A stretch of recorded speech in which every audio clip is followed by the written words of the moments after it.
우리에게 주시는 하나님의 말씀은 구약성경 시편 130편 1절부터 8절 그리고 131편 1절부터 3절까지의 말씀입니다. 구약성경 시편 130편 그리고 131편을 교독하도록 하겠습니다.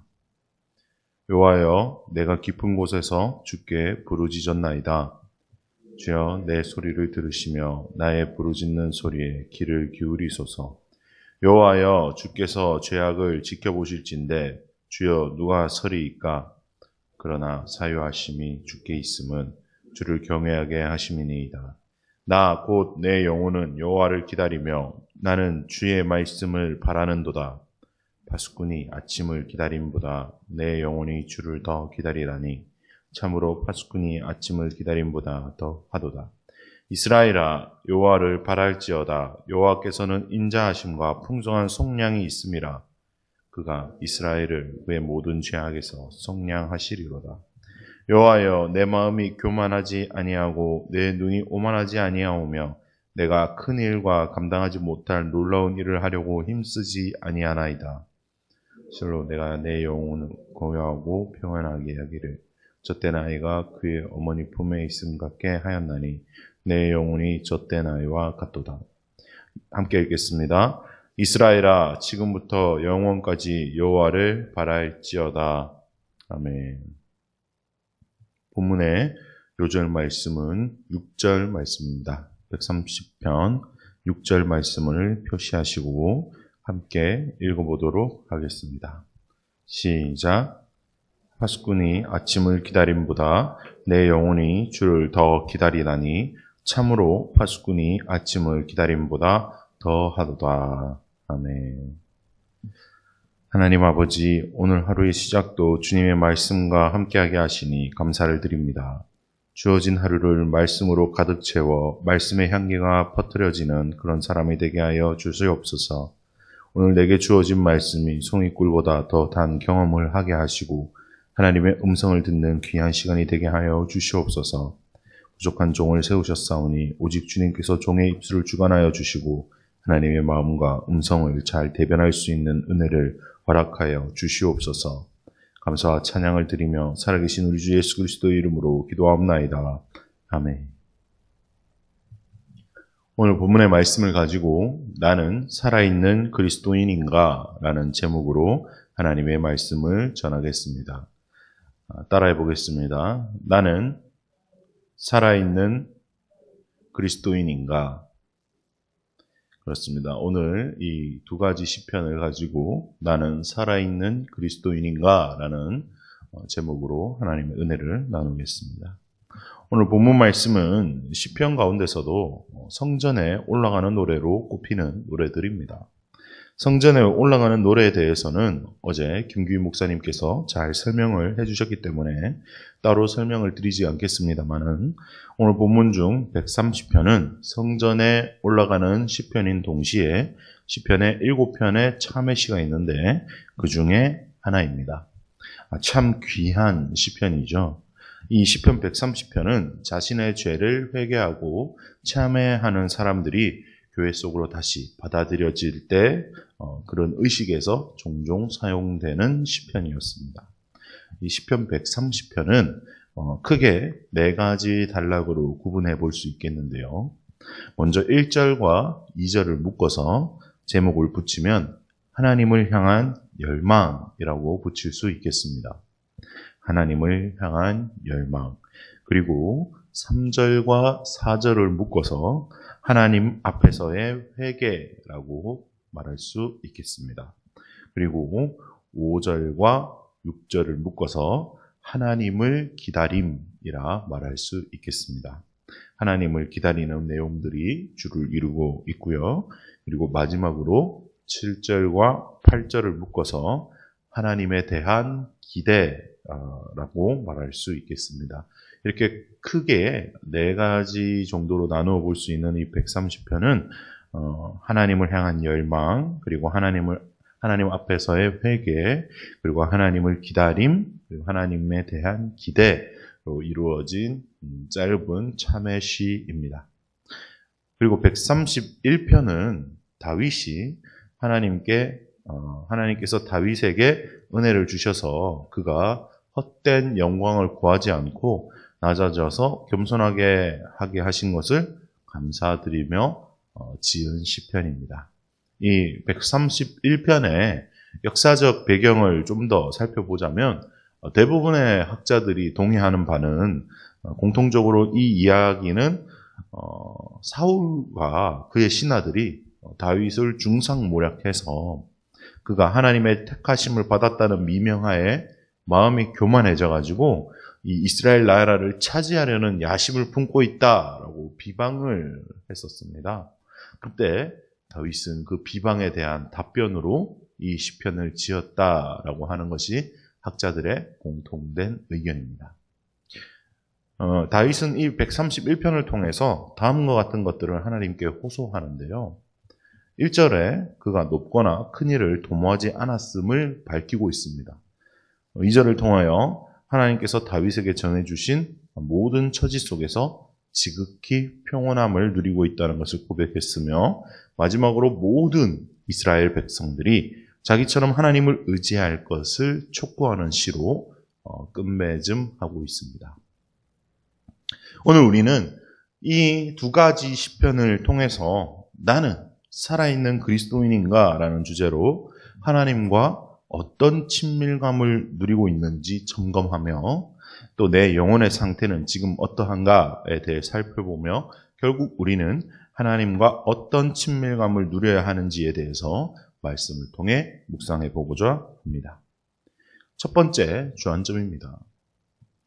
나는 하나님과 단절감을 느낄 수 있는가입니다. 따라해 보겠습니다. 나는 하나님과 단절감을 느낄 수 있는가? 네.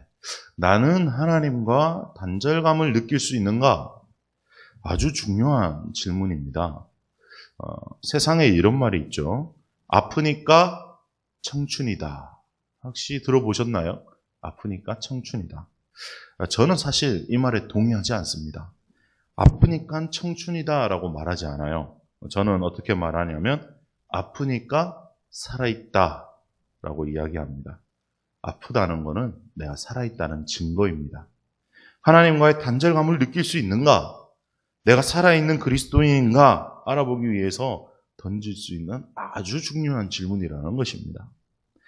하나님과의 단절감을 느낄 수 있는가? 오늘 본문 130편 1절부터 2절까지를 함께 읽어보도록 하겠습니다.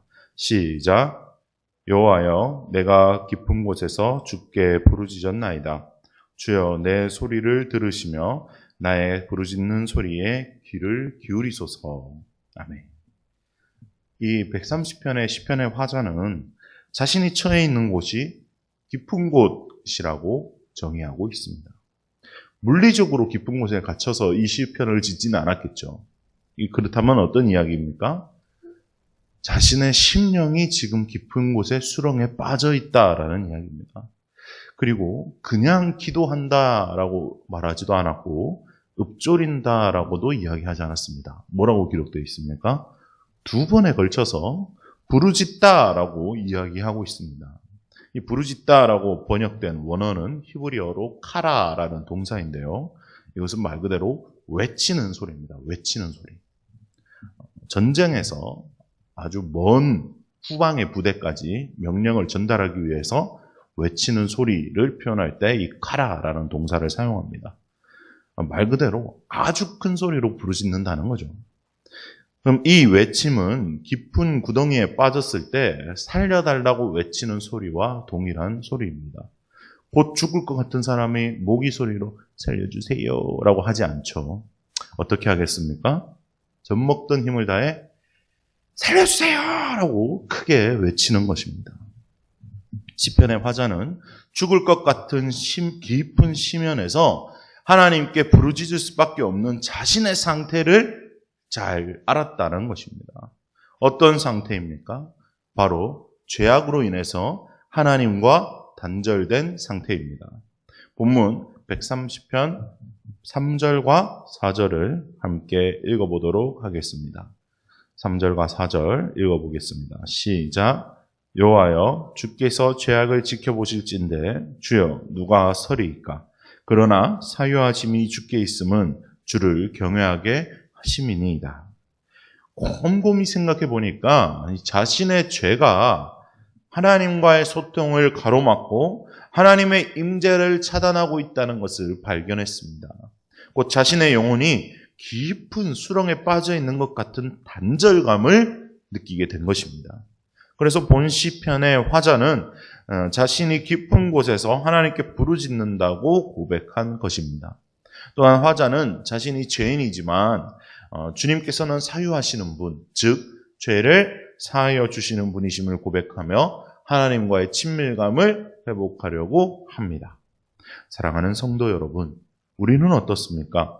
나의 상태를 돌아봐야 할 것입니다. 나는 지금 어떤 상태입니까?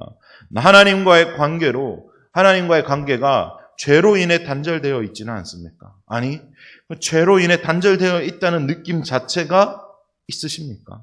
내 하루를 돌아봤을 때 그 어떤 하나님과의 친밀함도 느껴지지 않는다면 단언컨대 하나님과 나 사이의 죄악으로 인해 하나님의 임재가 차단되었고 그 관계가 끊어지게 된 것입니다. 현대인의 필수품이 무엇이라 생각하십니까? 저는 바로 이 스마트폰이라고 생각합니다. 이 스마트폰으로 못하는 것이 없습니다. 모든 것을 다 할 수 있는 세상이 되었죠. 은행 업무로부터 시작해서 장보기, 음악 듣기, 영화 보기, 오히려 스마트폰으로 못하는 것을 찾는 게 어려울 정도입니다. 스마트폰으로 모든 것을 다 할 수 있어요. 그런데 이 스마트폰을 제대로 활용하기 위해서는 무엇이 있어야 합니까? 그렇습니다. 와이파이죠. 모바일 데이터가 필요합니다. 여러분의 스마트폰이 만약에 와이파이 존에 있고 와이파이가 연결되어 있는데 인터넷을 눌렀더니 접속이 안 돼요. 그럼 어떻게 할 것 같습니까? 굉장히 답답하시겠죠?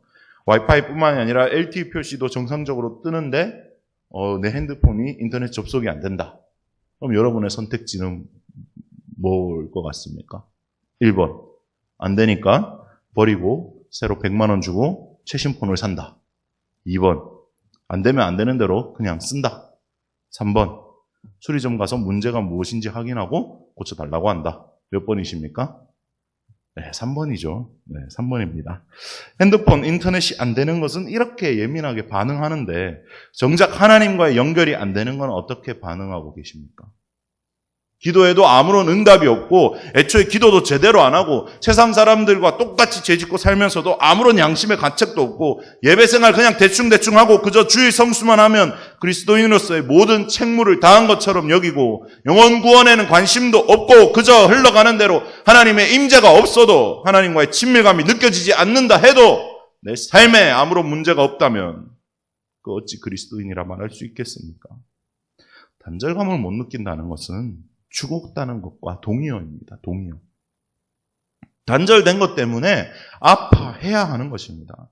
하나님과의 관계가 끊어지는 것을 두려워해야 합니다. 그것을 경외라고 말씀드렸습니다. 내가 사랑하는 하나님과 관계가 멀어질까봐 죄를 멀리하는 것이 그리스도인의 자세이며 하나님에 대한 경외인 것입니다.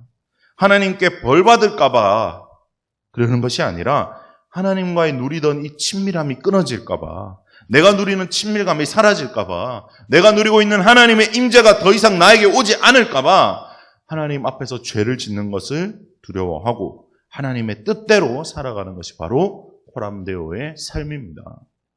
만약 오늘 이 시간 내가 하나님과의 관계에 있어서 자세히 생각해 보니까 좀 어색하고 단절되어 있는 것 같다라는 마음의 감동이 오신 분이 계십니까? 이는 절호의 기회입니다. 이 새벽 시간에 하나님께 부르짖어 기도하십시오. 하나님께서는 애통하는 자에게 위로를 주신다 하셨습니다. 하나님께 부르짖어 기도하십시오. 사유하심이 주님께 있기에 주님을 다시 경외하게 될 것입니다. 하나님과의 친밀함이 다시 회복될 것입니다. 이 새벽을 부르짖는 기도 소리로 깨우시길 주님의 이름으로 축원합니다. 두 번째 주안점입니다. 나에게 간절함이 있는가입니다. 따라해 보겠습니다. 나에게 간절함이 있는가? 그렇습니다. 하나님을 향한 간절함. 이제 죄에서 해방되었고 다시 내가 누리던 그 친밀함에 대해 간절함이 있어야 된다는 겁니다. 오늘 본문 130편 5절과 6절을 함께 읽어보도록 하겠습니다. 시작. 나 곧 내 영혼은 여호와를 기다리며 나는 주의 말씀을 바라는도다. 파수꾼이 아침을 기다림보다 내 영혼이 주를 더 기다리나니 참으로 파수꾼이 아침을 기다림보다 더하도다. 내가 살아있는 그리스도인인지 알아볼 수 있는 두 번째 자가진단, 바로 간절함이 있는가, 간절함이 없는가입니다. 본문의 화자는 간절함이 있었습니다. 어떤 간절함입니까? 6절이죠. 파수꾼이 아침을 기다림보다 내 영혼이 주를 더 기다린다라고 하였습니다. 아주 간절한 기다림입니다. 여러분, 밤을 새보신 경험이 있으십니까? 가장 최근에 밤을 샌 경험이 어떤 경험이십니까? 학창시절 때는 공부하느라 밤을 새보신 경험들이 있으실 텐데, 나이가 들면서 밤을 샌다는 것이 얼마나 힘든 일인가 체감하실 것입니다. 그렇다면 이 파수꾼에게 아침은 어떤 의미였을까요? 두 가지 의미가 있습니다. 첫째로, 아침은 절대적 확신입니다. 어떤 절대적 확신입니까?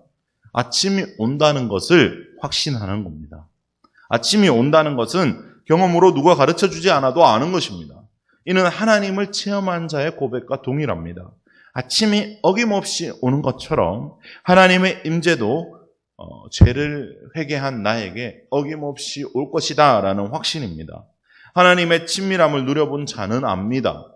내가 회개하고 돌아서면 하나님께서 이전과 동일한, 더 새롭고 신령한 하나님의 임재로 채워주신다는 것을 말입니다. 둘째로, 아침은 간절한 소망의 의미입니다. 생각해 보십시오. 이 시편이 쓰여질 당시 스마트폰이 있었겠습니까? 밤을 샐 만한 재밌는 놀이를 할 게 있었겠습니까? 아무것도 없습니다. 그냥 칠흑같이 어두운 밤에 희미한 달빛과 별빛을 의지해서, 또 손에 들고 있는 횃불을 의지해서 보이지 않는 적들을 경계해야 합니다. 비라도 오면 꼼짝없이 다 막고 있어야 합니다. 아주 극도의 피로감입니다. 시계도 없고 이 밤이 도대체 언제 끝날지 알 수 없습니다. 그럼 이 파수꾼은 할 수 있는 게 뭡니까? 그저 먼 동이 터오르기를 기다리는 수밖에 없습니다. 아침이 오기만을 기다리는 것 외에 할 일이 없는 겁니다. 해야 할 일의 목록이 없는 거예요. 아침은 파수꾼에게 그야말로 간절함 그 자체였습니다. 그러나 오늘 시편의 화자는 파수꾼이 아침을 기다리는 것보다 더 주님의 임재를, 주님의 말씀을 더 바란다고 고백하고 있습니다. 사랑하는 성도 여러분, 이런 간절함이 있기를 주님의 이름으로 축원드립니다. 아멘입니다. 이 간절함이 회복되어야 합니다. 이 간절함이 없이는 절대로 하나님과의 친밀함을 회복할 수가 없습니다. 왜 그렇습니까? 하나님께서는 자신을 찾는 자를 만나주시는 분이시기 때문에 그렇습니다. 신명기 4장 29절에 이렇게 말씀하십니다. 그러나 내가 거기서 내 하나님 여호와를 찾게 되리니 만일 마음을 다하고 뜻을 다하여 그를 찾으면 만나리라. 정말 내가 파수꾼이 아침을 기다리는 것보다 더 간절하게 하나님의 말씀을 구하고 있는가, 아니면 그저 습관에 따라 교회를 오고 가고 하고 있지는 않는가 점검해 봐야 한다는 겁니다. 만약 내가 파수꾼이 아침을 기다리는 것보다 더 간절하게 하나님을 구하고 있지 않는다면 어떻게 해야겠습니까? 내 마음에 하나님 말고 내 마음을 만족시키고 있는 게 무엇인가를 찾아봐야 할 것입니다. 이건 정말 중요한 작업이에요. 많은 그리스도인들이 이 작업을 하지 않고 살아갑니다. 그렇게 살아가도 무방하거든요. 그렇게 살아가도 별 탈이 안 나거든요. 그렇게 살아가도 별 티가 나지 않거든요. 그저 교회만 왔다 갔다 하면서 심적인 위안만 얻고 돌아갑니다. 그리고 다시 세상에 나가서 그리스도인의 능력은 온데간데 없고 그저 죄짓고 넘어지고 자빠지고 엉망진창으로 살다가 다시 교회에 와서 마음의 위안만 얻고 돌아가는 삶을 반복합니다. 이 얼마나 어리석고 안타까운 삶입니까? 내가 내 마음에 하나님 말고 내 마음을 만족시키는 것 때문에 굳이 힘들여서 하나님을 찾지 않아도 삶을 살아가는 데는 아무런 지장이 없다는 겁니다. 이게 현대 그리스도인들의 함정이에요. 그러나 그럴수록 하나님과의 관계는 점점 더 멀어질 것이고 내 삶에 하나님의 통치보다는 악의 세력의 통치를 더 많이 받아들이게 될 것이고 결국 죄 가운데 살다가 저주 가운데 살다가 죽어서 지옥 가는 겁니다. 정신을 차려야 할 때입니다. 베드로전서 4장 7절에 이렇게 말씀하십니다. 만물의 마지막이 가까이 왔으니 그러므로 너희는 정신을 차리고 근신하여 기도하라. 근신하여 기도하라라는 말이 마음을 살피고 기도하라는 겁니다. 내 마음에 불순물이 있는지 찾아보라는 겁니다. 내 마음이 하나님 말고 다른 것으로 만족하고 있는 것들이 있는가 매일매일 살펴라는 겁니다. 그 모든 것들을 오늘 이 시간, 오늘 이 새벽 시간에 하나님께 부르짖어 기도할 때 내 마음에 불순물들이 있다면 그것을 제거할 수 있는 은혜가 있기를 주님의 이름으로 축원드립니다. 마지막 주안점은 살아있는 그리스도인은 어머니 품에 안긴 젖된 아이와 같다는 겁니다. 어머니 품에 안겨있는 젖된 아이와 같다. 살아있는 그리스도인은 어머니 품에 안긴 젖된 아이와 같은 친밀감을 하나님과 누리는 사람입니다. 어머니 품에 안긴 젖된 아이와 같은 친밀감은 어떤 것입니까? 일단 먼저 본문을 살펴보도록 하겠습니다. 본문 시편 131편 2절 말씀 함께 찾아서 읽어보겠습니다. 131편 2절 말씀입니다. 시작. 실로 내가 내 영혼으로 고요하고 평온하게 하기를 젖된 아이가 그의 어머니 품에 있음 같게 하였나니 내 영혼이 젖된 아이와 같도다. 아멘. 그렇습니다. 네, 저희 집에 젖된 아이가 하나 있습니다. 사랑스러운 딸 예주인데요. 아내가 주로 지금은 예찬이 둘째 아들을 돌보고 제가 예주를 전담하다시피 해서 주로 예주는 어머니 품에 안긴 젖된 아이가 아니라 아버지 품에 안겨있는 젖된 아이로 살고 있는데요. 그러다가 한 번씩 가끔씩 엄마의 품에 안긴 예주는 아빠의 품에 안겨있을 때와는 전혀 다른 더할 나위 없이 만족한 표정으로 안겨 있었습니다. 자기 거라는 거죠, 엄마가. 더 이상 엄마의 품에 안겨 있을 때 젖을 달라고 보채거나 성가시게 하지 않고 그저 어머니 품에 안겨 있는 것만으로도 만족하는 것입니다. 제가 설교 준비를 하면서 정말 그런가라고 생각을 해보니까 정말 그런 것 같더라고요. 그래서 어제 집에 가서 아내 품에 안긴 예주를 한번 안겨보고 봤더니 성경 말씀이 정말 정확하다라는 것을 알게 되었습니다. 그리스도인이 하나님과 누리는 친밀감이 이래야 한다는 거예요. 하나님의 품 안에 안겨 있는 것만으로 만족하는 거예요. 하나님으로부터 콩고물이 떨어질까 싶어가지고 기웃기웃거리는 삶이 아니라 하나님에게 안겨 있는 것 그 자체만으로 만족하고 고요하고 평온한 삶을 누리는 것. 나의 모든 만족은 하나님의 임재에 있다라는 이 고백. 다시 말해 하나님이 내 삶의 행복을 위한 수단이 되는 것이 아니라 하나님 한 분만으로 만족하고 하나님이 내 삶의 행복이 되는 목적. 하나님 한 분만으로 만족하십니까? 와, 큰일 났습니다. 큰일 났어요. 아무도 만족하는 사람이 없어요. 어떻게 하시려고 합니까? 하나님 한 분만으로 만족하십니까? 설교를 진행할 수 없습니다, 여러분. 그러면 담임 목사님만 만족하시고 여러분 만족 안 하시면 어떡하시려고 합니까? 세 번째 기회입니다. 3번이에요. 여러분 하나님 한 분만으로 만족하십니까? 아멘입니다. 여러분 그리스도인들이시잖아요. 그저 하나님이 좋아서 하나님의 그 사랑이 너무나 감격스러워서 예수님의 은혜가 감격스러워서 성령 하나님의 세미한 음성을 듣는 것이 좋아서 이 새벽에 나오는 거 아니겠습니까? 좋아서 그분과 영원히 함께 있고 싶은 거 아니겠습니까? 계속해서 더 알아가고 싶고 더 누리고 싶은 것이 우리 그리스도인의 마음 아니겠습니까? 어머니 품에 안긴 아이는 그저 그 하나로 만족하는 것처럼 하나님 한 분만으로 만족해서 하나님 품에 안겨 있고 싶어서 그 고요하고 평온한 임재를 누리기 위해서 이 새벽에 나오는 것 아니겠습니까? 그 고요하고 평온한 임재를 누리시길 주님의 이름으로 축원합니다. 그 친밀감을 회복하시기를 주님의 이름으로 축원합니다. 아멘. 오늘 말씀을 마무리하도록 하겠습니다.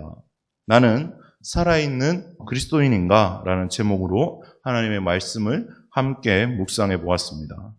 내가 살아있는 그리스도인인지 아닌지 알기 위해서 첫 번째로 점검해야 할 것이 무엇이라 말씀드렸습니까? 그렇습니다. 먼저 내가 하나님과 단절되어 있는 느낌이 있는가? 그걸 알고 있는가입니다. 그것을 느꼈다면 지체하지 말고 빠르게 순발력 있게 하나님과의 관계를 회복해야 합니다. 하나님과의 관계를 회복하는 방법이 무엇입니까? 부르짖어 하나님께 기도하고 회개하는 것입니다. 오늘 이 새벽에 하나님께 부르짖어서 하나님과의 관계가 회복되는 역사가 있으시길 주님의 이름으로 축원드립니다. 둘째로 점검해야 할 것이 무엇이라 말씀드렸습니까? 그렇습니다. 내가 하나님을 향한 간절함이 있는가입니다. 파수꾼이 아침을 기다리는 것보다 내가 더 하나님의 말씀을 사모고 있는지, 주님의 임재를 그렇게 간절히 바라고 있는지 점검해야 한다는 겁니다. 만약 그렇지 못하고 있다면 내 마음에 하나님 말고 다른 만족을 주는 무언가가 있는가? 그건 여러분만이 아시죠. 자기 본인이 알고 있다는 겁니다. 그것이 무엇인지 점검해보고 오늘 그 우상을 하나님 앞에서 제거하게 되는 그런 은혜가 있기를 주님의 이름으로 축원드립니다. 마지막으로 우리가 점검해야 할 것은 무엇입니까? 내가 어머니 품에 안겨있는 젖된 아이와 같은 하나님과의 친밀함을 누리고 있는가입니다. 고요하고 그 평온한 임재로 이끄시는 하나님을 경험하고 있는지, 나는 하나님으로부터 무언가를 이득을 얻기 위해서 신앙생활하고 있는 비참한 가짜는 아닌지 살펴봐야 합니다. 오직 하나님 한 분만으로 만족하게 되는 은혜가 있으시길 주님의 이름으로 축원드립니다. 하나님 아버지, 오늘 말씀을 통해서 내가 살아있는 그리스도인인지 아닌지 점검하게 하시니 감사를 드립니다. 오늘 들은 말씀을 나에게 주시는 말씀으로 받아 하나님과의 친밀함에 집중하게 하여 주시옵소서. 내가 하나님과의 관계가 단절되어 있다면 회복해 되는 부르짖는 기도가 터져나오게 하시고, 하나님을 간절히 원하고 있지 않다면 하나님을 간절히 원하지 않게 만드는 내 마음의 우상들을 제거하여 주시고, 하나님의 품에 안긴 젖된 아이와 같은 고요한 그리고 평온함을 허락하여 주시옵소서. 이 모든 말씀 살아계신 우리 주 예수 그리스도 이름으로 기도하오며, 이제는 나의 친구가 되셔서 나와 늘 친밀감을 누리시는 우리 주 예수 그리스도의 무한하신 은혜와 나의 만족이 되시는 하나님 아버지의 그 크신 사랑과 날마다 나와 친밀감을 나누시며 성령 하나님의 임재와 기름 부으심이 이 새벽에 주 앞에 나와 예배드리며 하나님과의 친밀함을 회복하기로 결단하는 모든 주님의 백성들 머리 위에, 그리고 그 가정 위에, 이 나라와 이 민족 위에 이제로부터 영원까지 함께 하시기를 간절히 축원하옵나이다. 아멘.